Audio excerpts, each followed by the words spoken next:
তোমরা এখনও যারা বিশ্বাস করতে পারছো না যে আধার কার্ড 10 বছর হয়ে যাওয়ার পর বন্ধ হয়ে যেতে পারে, তো তাদের উদ্দেশ্যে আমি কিছু জিনিস দেখাচ্ছি যে দুটো মানুষের আধার কার্ড কীরকম ডিঅ্যাক্টিভেট হয়ে গেছে। তো স্ক্রিনের দিকে একটু লক্ষ্য করলে দেখতে পাবে। প্রথমে আমি আধার কার্ডটা খুললাম, আধার কার্ডের ওয়েবসাইটটা। তারপরে স্ট্যাটাস চেক করার জন্য আধার চেক ভ্যালিডিটিতে গেলাম। যাওয়ার পর এখানে আধার কার্ডটা লিখলাম, তারপর ক্যাপচাটা ফিল করলাম।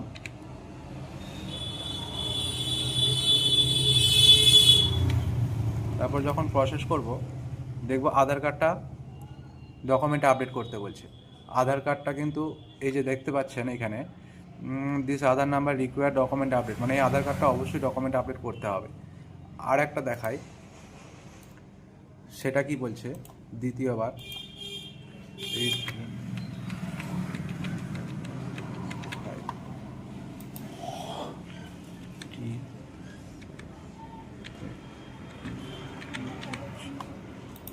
তো আমি যখন ক্যাপচাটা দিলাম, সরি এটা ক্যাপচা ভুল হয়ে গেছে।